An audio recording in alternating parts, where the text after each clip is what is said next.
English slang expressions that your textbook won't teach you, from espressoenglish.net.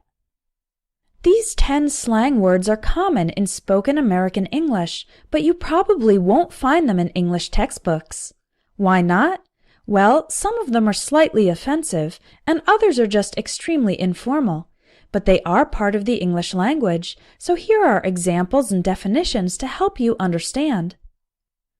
Number 1. Ass kisser, brown noser, or suck up.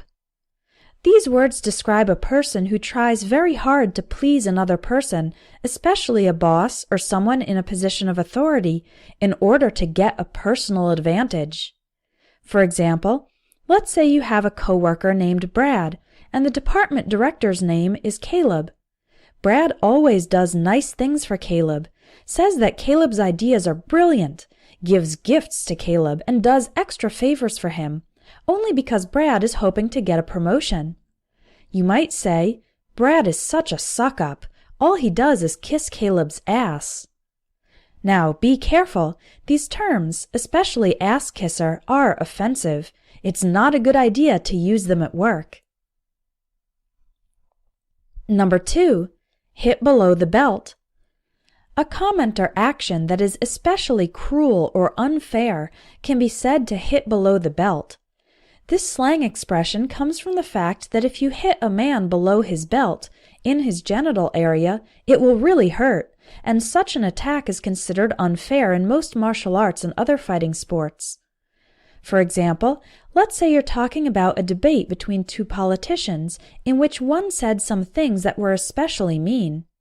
You might comment, criticizing the opponent's ideas is one thing, but calling him a fat, lazy pig is hitting below the belt. Number 3. Dibs. Among friends, if somebody calls dibs on something, it means they are reserving the first or best part for themselves. For example, let's say there is only one piece of chocolate cake in the fridge. If your roommate says, "I got dibs on the last piece of cake," he is saying that the piece of cake is his and you can't eat it. To reserve the front seat of a car, people often say shotgun or I call shotgun. This means that they are reserving the right to ride in the front seat and not in the back seat. Number 4.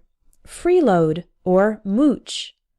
To freeload or mooch is to get something for free or to live off the generosity of friends without giving anything in return. For example, let's say you have a friend named Craig who lives with you, but he isn't working or studying. He eats your food but doesn't help pay for the rent or groceries. You might say, Craig's not doing much of anything, he's just freeloading, or he's just mooching. Number 5. Knocked up. If a woman gets knocked up, it means she got pregnant, often unintentionally, without wanting or planning to. For example, let's say you have a friend named Amanda who had sex with a celebrity. Later, she discovered she was pregnant. You might say, Amanda got knocked up by a famous actor, but he claims he's not the father of the baby. Be careful. Knocked up is not a very nice expression. Don't say it about yourself, and never say it directly to a pregnant woman. Number 6. Hammered.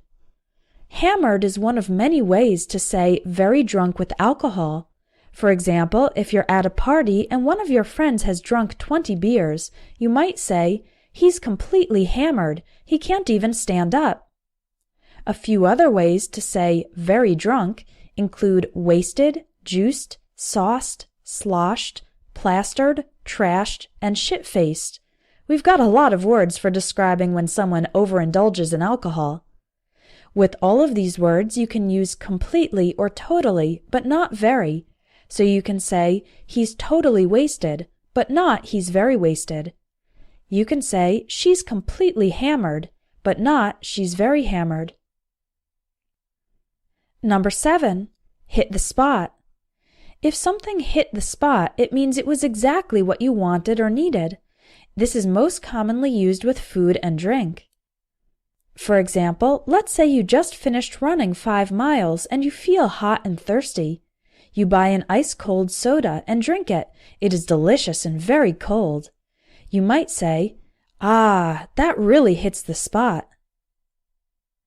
A lot of English students have trouble watching movies and TV series in English, and one reason is because these shows use a lot of slang and informal expressions. I've written an ebook to help you learn slang and informal English. Just visit espressoenglish.net, click on ebooks, and look for the Slang and Informal English ebook. It comes with audio so you can practice your listening as you learn the expressions.